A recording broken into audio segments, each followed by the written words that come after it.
Hi, book friends. Welcome back. It's Kim, the lifelong reader, and I'm here to talk to you today about some books that I have recently finished and also some books that are currently in process. So I think I'll start with the ones that are currently in process. One of them I've talked about before. That is this little novel, Tinkers by Paul Harding.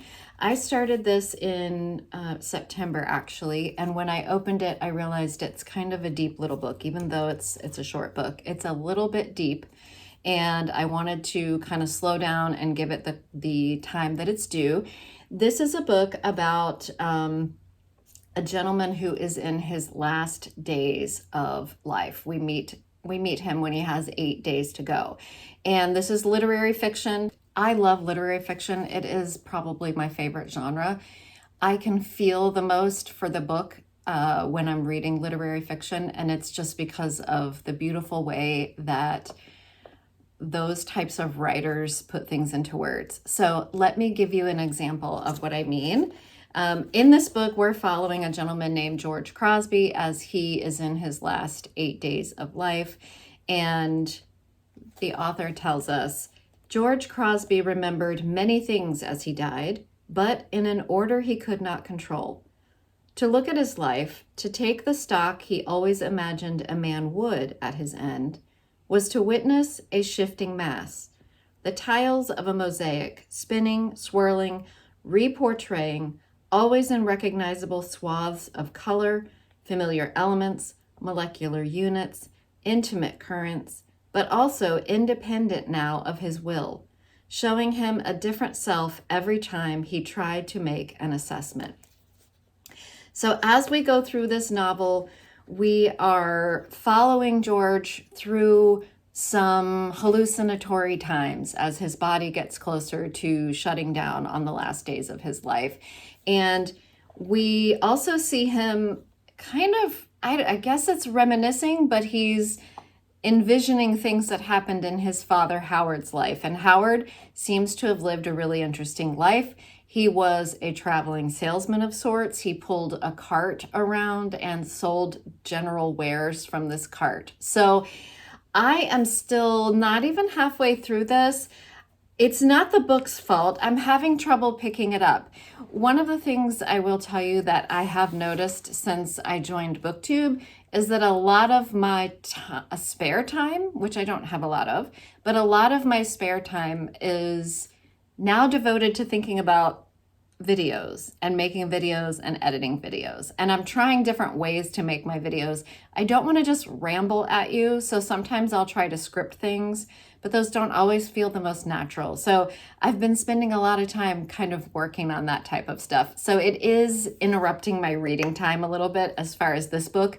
I'm picking it up before bed, and maybe it's the book is very soothing, but I'm falling asleep pretty quickly. So I'll make it through 1 or 2 pages and then I'm really shutting my eyes. And I'm currently on page 64. Last night, I think when I opened the book, I was on page 62. So there's a testimony right there, about 2 pages in, and I'm basically falling asleep. But this is a good book. I'm not discrediting this book at all. So next time I come to you with a recent reads, I'll be able to tell you about the end of this book. That's my goal. And that's Tinkers by Paul Harding. The next book, this one I have currently in progress, is called Forever Strong by Dr. Gabrielle Lyons. Now, Dr. Gabrielle Lyons is writing here about the fact that as we age, we are not getting fat and sedentary. We are actually under-muscled and sedentary. And I think that's an important distinction for especially aging humans to make, because we are under-muscled. As we hit 30, we start to lose muscle and we don't even realize it. And every year it gets a little bit more and a little bit more as far as the percentage of muscle that we lose just automatically. And by the time we get into our 70s, most people have a disorder called sarcopenia, which basically means you have less muscle than you should have. And I'm in my early 50s and I can definitely see evidence of it on my body. So my goal is to try to reverse some of that. So I'm investing in me. I've always had a treadmill and an elliptical machine to keep my cardiovascular health up. I have slacked off on that, like pre-pandemic to post-pandemic, definite changes with my activity level. So currently in this period of my life, I'm conscientiously trying to get more active, and I'm using the information in Dr. Lyons' book here to help me design a weightlifting regimen that is working for me, and also to help me make better choices when it comes to eating that will help to sort of support my goal to put on some lean muscle. So if anybody else is embarking on something like this, I'm right at the baby stages of this. I'd be happy to talk to you about that or buddy up with you for accountability. I have an Apple Watch that really helps to keep me active and engaged. For many years, I did have a Garmin device, but I kind of felt like it was a little bit limited. I didn't have the real fancy Garmin. I had kind of a basic Garmin. But anyway, this is not a health conversation, just a book conversation. So if you're interested in learning about how as you age, you become under-muscled, which is a really important term that I think we all need to learn about, I recommend this book so far. Again, I'm about a third of the way in, and we're currently talking about dietary protein, which is important when you're trying to put on muscle. So, excellent book. All right, now let's talk about the books that I have completed. I listened to an audiobook by Ian McEwan called On Chesil Beach. It's a 4-hour audiobook, and it is narrated by Mr. McEwan. So I really enjoy when authors narrate their own audiobooks. I love to hear how they sound when they read the story, because it makes me think, well, this is the person that wrote this book. So the inflection is right where it belongs. The emphasis is right where it belongs. And I'm hearing it the way they intended for me to hear it, for sure. So On Chesil Beach is, I'll start out by telling you, it's a bittersweet story. And I like bittersweet stories. I know this about me, and I'll talk to you a little bit about that here in a second.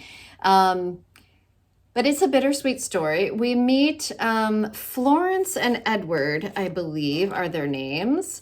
Yes, Florence and Edward. And we meet them later in their relationship, but the book actually takes us through little vignettes from the beginning when they met all the way through to their wedding day, basically.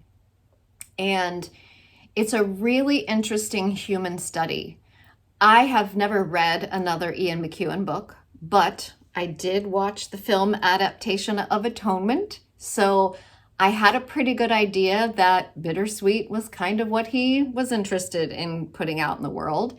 And this book definitely did not disappoint on that end.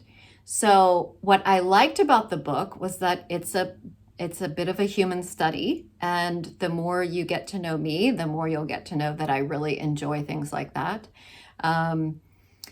The way it comes across as a human study is that we are in these scenes, and in one chapter, we are hearing the thoughts, the feelings, the motivations of the female character, Florence, Flo.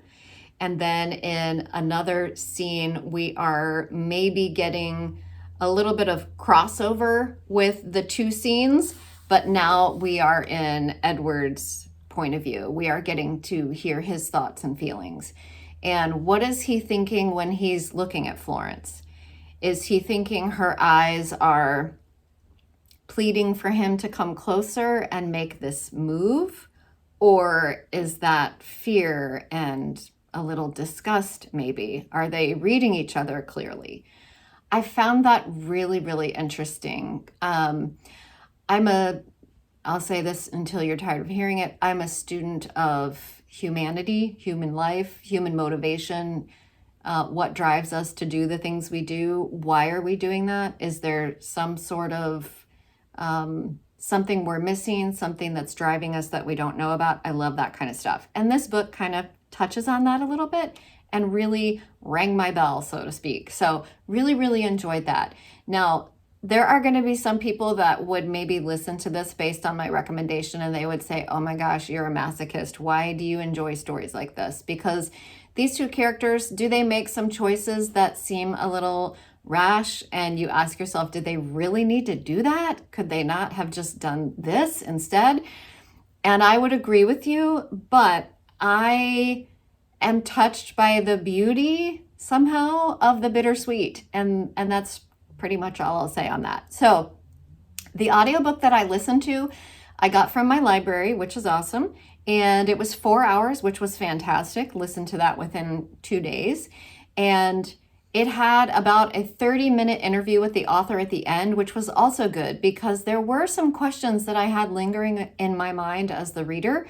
And some of those he actually did answer in the interview at the end. So I definitely recommend that. If you are interested in bittersweet literary fiction type stories, I think On Chesil Beach would be one that you might want to check out. I definitely recommend the audio. And if you can find the audio with the interview with him at the end, definitely recommend that too. So, all right. And the next one that I finished recently is this novel by Charles Frazier called Nightwoods. This one is perfect for October because it is considered by the publisher as a literary thriller. So that means it's literary fiction and it has a little bit of a thrilling side to it. So I will tell you, even though we're in spooky season, this is not spooky because of paranormal reasons. This is a book about, again, humans and how messed up humans are and how messed up humans can mess up other humans. And there's also, isolation, connection, resilience, coming back together, standing on your own, all themes that I love in novels that resonate with me. Now, this book was originally given to me in 2011 as a gift from my sister because she knows Charles Frazier is one of my favorite novelists. And I read it back then and I did enjoy it, but I gave it 3 stars. So it wasn't like a real banger for me. Where Charles Frazier really comes alive for me is when I listen to his books on audio. And I don't know if it is his lack of quotation marks. I'm not sure if that's what gets me, but Will Patton did this audiobook. And again, when I listened to the audiobook, it was a 4-star read for me, which is a really good book. Now, things I loved about this book, I'll give you the basic premise. We have a main character named Luce, and that's short for Lucinda. And Lucinda lives in Western North Carolina in the Appalachian Mountains. And she has set up a very isolated life for herself. And we learn a little bit about why that has happened to her as we go throughout the book, what her motivations were for that.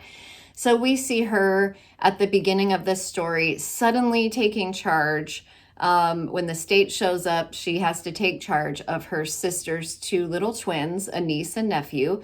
And they arrive on her doorstep having just, we think, witnessed their mother's murder. They are mute. They're not talking. They don't make a lot of eye contact with Luce. They gravitate towards each other and not necessarily towards her. And it takes a little bit of time for them to start to kind of get used to each other. And while that's happening, Luce is going around behind them and taking away the matches because these kids seem to be obsessed with fire. And it's kind of interesting. So there's definitely something off about these kids. So for this woman to be living on her own, seems like she's probably in her mid-30s, living on her own, has decided not to have kids herself, I'm sure, and suddenly having these kids. That's kind of interesting in itself. The setting also plays a huge part in this novel. This Luce and the children are living in an old mountain vacation getaway lodge. It's 3 stories tall. It is a repository of all these historical things. Like there are certain scenes where Luce will describe that she is falling asleep at night. The moonlight is coming through the windows and she's listening to the radio station coming out of Nashville. And she'll give you the radio station like WAAL. And your mind's eye just goes to the old wood tall radio playing on the other side of the wall that she's telling you about. And all of the other old things that are in this lodge that was built sometime around the start of the previous century, or the turn of the century, so like late 1800s. And incidentally, this novel takes place in the 60s. So it is historical fiction. Frazier usually writes historical fiction. So this is taking place in the 60s too. So she's living in a 60 plus year old lodge in the North Carolina mountains. So hence the title Nightwoods. We're surrounded by woods. So where the literary thriller part comes in is that the gentleman who we think probably took her sister's life, we think he's supposed to be going to jail. That's the last thing we hear about it. But we as the reader find out before Luce and the children do that gentleman may be coming down to see them in North Carolina because he's not quite sure what those children may or may not remember or may not be speaking about.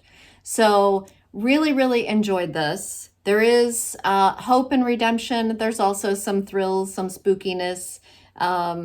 You get to see the good side and the bad side of people, and even the villain has some backstory. So he's not just a one-sided villain. You do get to see some of that too. So this book is a quick read. I think the audiobook was around 8 hours. This is over 250 pages. Yeah, just right at 258 pages. I loved the way it ended. I had my closure. I had my resolution. Fantastic. Definitely recommend this for spooky season. Okay, and then the last thing I want to tell you about, I referenced it when I was talking about On Chesil Beach and saying how I like bittersweet stories. One of my favorite nonfiction authors is Susan Cain. She wrote one of my favorite nonfiction books, Quiet, and that is about introverts. And I learned so much about myself when I read that book. This is her newer novel, Bittersweet. Actually, not a novel, nonfiction, Bittersweet. And it talks about how sorrow and longing make us whole. And this book tells you about a bittersweet state of mind is the quiet force that helps us transcend our personal and collective pain. And it talks about bittersweetness being the tendency towards states of longing, poignancy, and sorrow, an acute awareness of passing time, and a curiously piercing joy at the beauty of the world. It recognizes that light and dark, birth and death, bitter and sweet, are forever paired. If you've ever wondered why you like sad music, if you find comfort or inspiration in a rainy day, or if you react intensely to music, art, nature, and beauty, and I would add, or a perfectly written series of words, then you probably identify with the bittersweet state of mind. So I really enjoyed this read. I didn't like it quite as much as Quiet. I'm not sure exactly why, but this is due for a second read for me someday. I think I'll enjoy it even more on the second read, but this is some nonfiction that I can recommend, especially if you enjoy bittersweet stories and you're asking yourself, why do I love that? Because some of you have heard me talk on maybe a previous video about how I don't really read Nicholas Sparks anymore because for me, he's just running me through a planned emotional wringer over and over and over again. And it's not that I don't like being put through the emotional wringer, but when you are like pushing a button to do it and it's not this beautiful verbose literary fiction that I love that's full of beautiful words that I'm going to linger on, it's just not worth my time. But in the case of books like On Chesil Beach, I'll do that all days of the week. So let me know in the comments section, what have you recently finished that you loved that you might recommend to me now that you're getting to know a little bit more of my reading taste. Anything else you want to drop in the comment section, that's great too. I think you might enjoy this video right here. And as always, happy reading.